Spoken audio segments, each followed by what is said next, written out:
Welcome to today's Explainer. I am absolutely thrilled to take you through a truly fascinating exploration today. We're going to be looking at the profound spiritual dynamics that actually drive the rise and fall of human civilizations. Throughout history, great empires have built these seemingly indestructible monuments, amassed unthinkable wealth, and then, almost like clockwork, they crumble into dust. So, what are the cosmic laws governing this cycle? And honestly, more importantly, how do we as human beings find resilience amidst this constant turning of the wheel? Let's find out. Okay, let's dive into this. It's a question that has literally haunted historians for centuries. Our source material points out a brilliant historical irony. The ancient Arabs used to travel for trade, right? And they'd pass by the majestic, towering ruins of the Nabateans in Hegra and Petra every single morning and night. They passed these remnants of an incredibly wealthy civilization, sometimes literally pitching their tents right in the shadows of these monumental tombs. Yet they remained completely blind to the lesson standing right in front of them. They saw the physical ruins, sure, but completely missed the spiritual and societal decay that actually caused them. So, what's the antidote to this kind of civilizational blindness and ultimate collapse? Well, according to our texts, it is the deliberate development of human consciousness. The absolute ultimate model for this elevated consciousness is the prophet's journey, someone who perfectly balanced complete engagement with worldly affairs, like trade and family, with an uninterrupted, unwavering spiritual presence. This balanced state of being is presented as the very foundation of a resilient society. It's a real game changer. Section 1. The Illusion of Power and Civilizational Hubris. You see, to understand resilience, we first have to understand ruin. This quote from the Quran perfectly encapsulates the zenith of civilizational hubris. The text explained that when despots are left unchallenged for extended periods of time, they become so dangerously megalomaniacal that they literally begin to view themselves as gods. But the sources outline what they call a divine canon, an unchanging universal law. When a society reaches this peak of absolute arrogance, it triggers its own downfall. We've seen this historically when ultimate power is shattered suddenly by natural forces. The text specifically mentioned plagues, swarms of locusts, and devastating floods acting as these massive, humbling equalizers to human arrogance. Section 2. Awakening Human Consciousness, the true antidote to hubris.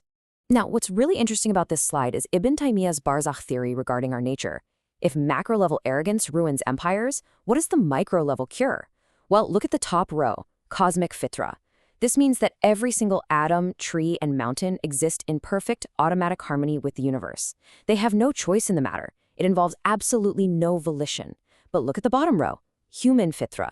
We humans are born with this exact same natural disposition, but with a massive difference. We possess free will. We have the choice to either consciously cultivate this harmony or suppress it entirely through our own ego and hubris.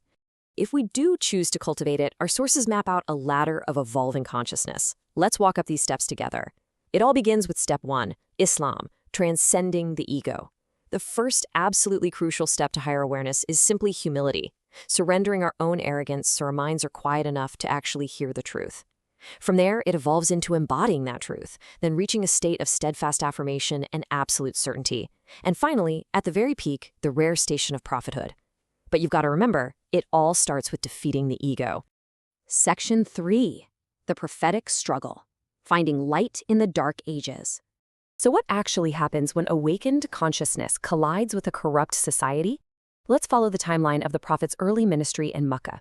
We see a very deliberate, escalating tension here.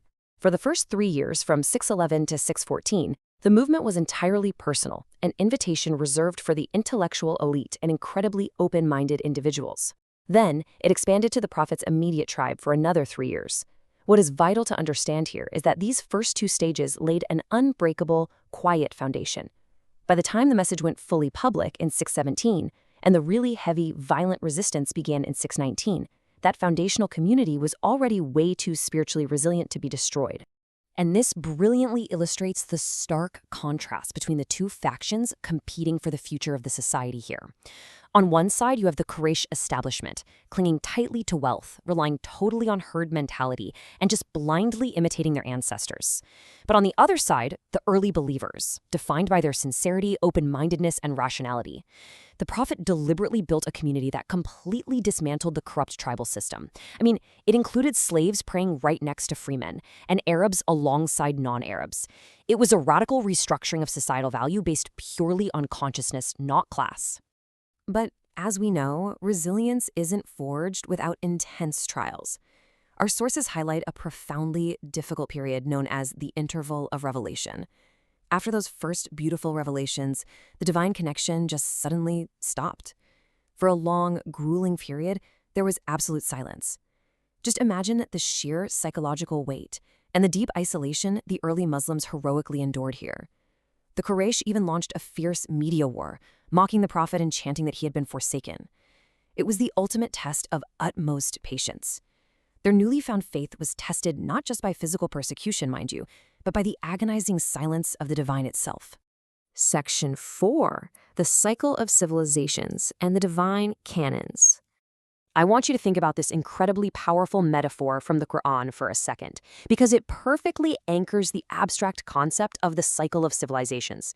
Water brings sudden, vibrant life. Plants grow, empires flourish, but then, inevitably, it all just becomes dry chaff, scattered by the wind. It is such a stark reminder of life's fleeting, transient nature against the permanence of spiritual truth. Worldly power is just a temporary season. In fact, Islamic scholars outline a distinct cycle of governance that mirrors this exact withering process. God tests societies through cycles of affliction to humble them, and prosperity to see if they'll become ungrateful. Historically, scholars mapped this cycle across 5 clear stages of governance, starting pure with prophethood, shifting to khilafat, degrading into kingship, and ultimately falling apart into despotism. So how do the righteous survive that final stage of despotism? Well, we see a brilliant historical example of resilience in what's known as the courage of the desert, or the Great Withdrawal. During the height of the Ottoman military expansion, many Arab tribes made a deliberate, incredibly strategic withdrawal into the harsh desert. Rather than be assimilated into a corrupting, despotic machine, they retreated to safeguard their moral compass and their Quranic values. They applied a vital principle here, diverting the greater harm with the lesser harm. Section 5. Finding Peace in Destiny, Tying Our Hearts to the Eternal. So the crucial point is, knowing that empires rise and inevitably turn to dust, how do we actually find peace in our daily lives? The texts assure us that every rise, every fall, and every strategic retreat is already written in a divine register.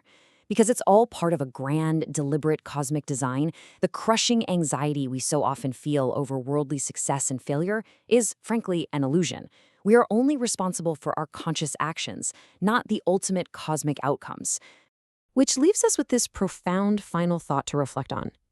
True resilience comes from anchoring our hearts to the eternal.